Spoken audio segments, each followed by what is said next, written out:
Okay, so let's take a look at the ground smoke. We will hide the fume and we will go to ground smoke. Okay, let's see. Let me show you what this is. We'll bring up particle view, skulls, blah blah blah. Okay, here's the ground smoke. I put it right below the first skull. I should it should be. I would normally put it over here just to keep it going, but on my laptop I can't get as a good screen real estate there because I only have one screen. So when I use my laptop, I keep it a little bit more compressed and condensed there. Um, just for people that aren't familiar with particle flow, like you can change that. You can zoom in and out. Um, I usually don't. I just let it stay the default size usually. But anyway, okay, so you can manage it that way. So our ground smoke consists of. If I turn off the particles just for a second, we can see what's behind this.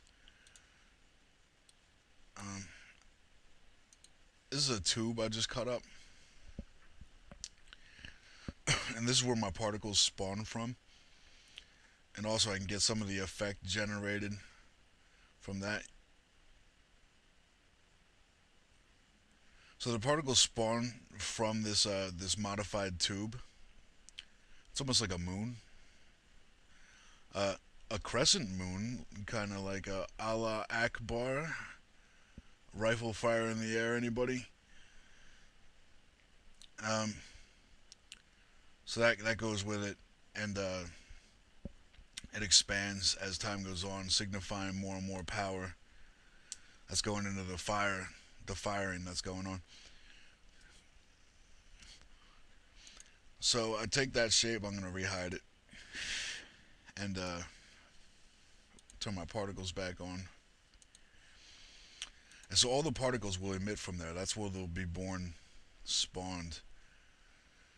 And you can see the other things that go into this is a wind.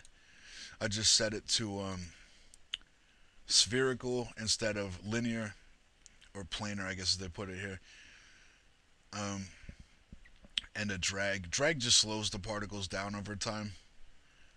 You can set the strength variations, blah blah blah. I have the wind turbulence set. Frequency. Uh, frequency could probably turn down. It'd be cooler.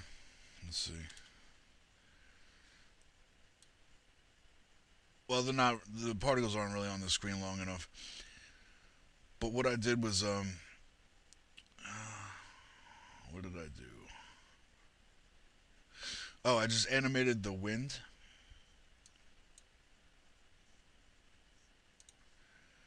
to oh, that's the big wind. I have two winds here. I forgot. Okay, see all the keys in here? I animated the strength of the wind to give this pulsating look to the smoke.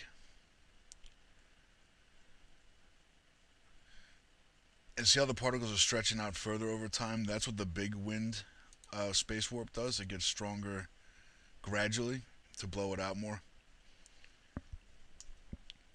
And then, of course, I just you can hit 8 on your keyboard or go to rendering uh, environment and load up your Afterburn. You can just do that by clicking add. I get a lot of questions about this too. People will say, I don't have Afterburn on my list. Well, yeah, because you don't have Afterburn. You have to install Afterburn. It's a plugin by Sitney Sati. It works also with the FusionWorks renderer. So if you don't have that, of course you won't have that option. But anyway, I'm not going to run through all the different settings I used and tweaks to get this to look and work right. Just know that this again is a volumetric rendering process, which means as soon as you add lights in here and you give it shadows, shadows aren't bad. When it starts to self shadow, that's when the rendering time can really build up. I have it set to an octane shader because that renders quicker than, say, like a ray marcher. Ray marcher you want to use if you're gonna have it be like a fiery smoke, like a billowing, plane crash smoke. This I just needed to be like ground dust ish. That's how we have it set up like that. So we have the sphere radius, which is I don't, like I said, I'm not gonna go through it. That's like a whole tutorial itself. It's just doing these things. So you can set up the preview, and you get a good idea by the afterburn blobs here.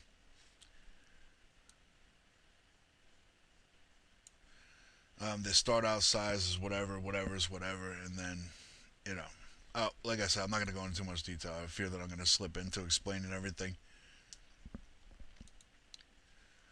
So, okay, we'll go to the video. We'll see what's next.